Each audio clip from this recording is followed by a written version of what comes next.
എനിക്ക് മഹറായി കിട്ടിയ സ്വർണം ഒരാൾക്ക് ഒരു അത്യാവശ്യം വന്നപ്പോൾ ഞാൻ കൊടുത്തു. ഇതുവരെയും അത് തിരികെ കിട്ടിയില്ല. അത് കിട്ടാതിരുന്നാൽ അത് എൻ്റെ വിവാഹ ജീവിതത്തെ ബാധിക്കുമോ? ചോദിച്ചിരിക്കുന്നത് ഹാജറ ബാനുവാണ്, മലപ്പുറത്ത് നിന്നും. നിലവിൽ ചില സഹോദരിമാരുടെ വലിയ പ്രശ്നമാണ് ഈ സ്വർണം മറ്റുള്ളവർക്ക് കൊടുക്കുക, ഭർത്താവ് അറിയാതെ കൊടുക്കുക, കുടുംബക്കാരറിയാതെ കൊടുക്കുക എന്നത്. ഒരാൾ സ്വർണം ചോദിക്കുമ്പോൾ നമ്മളങ്ങ് എടുത്തു കൊടുക്കുകയാണ്. ഇപ്പോൾ ഇത് മഹറായി കിട്ടിയതാണ് കൊടുത്തിരിക്കുന്നത്. തീർച്ചയായിട്ടും അത് തിരികെ കിട്ടിയില്ലെങ്കിൽ കുടുംബജീവിതത്തിൽ പ്രശ്നമുണ്ടോ എന്ന് ചോദിച്ചാൽ ഇസ്ലാമിക നിയമപ്രകാരം പ്രശ്നങ്ങളൊന്നുമില്ല. പ്രശ്നമുള്ളത് നിങ്ങളും നിങ്ങളുടെ ഭർത്താവിൻ്റെയും ബന്ധത്തിനിടയിലാണ്.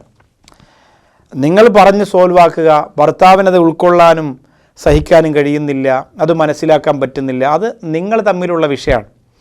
അല്ലാതെ ഒരിക്കലും ഇസ്ലാമിൽ അങ്ങനെ മഹർ കിട്ടിയത് ഭർത്താവ് അറിയാതെ അവർക്ക് ചെയ്യാം, ഭർത്താവ് അറിയാതെ തന്നെ ചെയ്യാം. കാരണം അവളുടേതായ സ്വന്തമാണ് മഹർ എന്ന് പറഞ്ഞാൽ. അതൊരാൾക്ക് കൊടുത്തു, അത് തിരിച്ച് കിട്ടിയില്ല.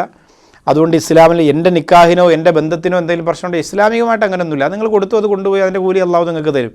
പക്ഷേ നമ്മുടെ ഭർത്താവ് അത് സംസാരിക്കുമ്പോൾ എൻ്റെ ചോദിക്കാതെ കൊടുത്തതെന്താ, അതെവിടെ പോയി, കിട്ടാത്തതെന്താ, ആ കൊടുത്തവനാരാ, അവനാരാ, അങ്ങനെയൊക്കെ ചോദിച്ച് വിഷയങ്ങൾ ഉണ്ടായിക്കഴിഞ്ഞാൽ അത് നിങ്ങളും ഭർത്താവും തമ്മിൽ പരിഹരിക്കേണ്ടതാണ്.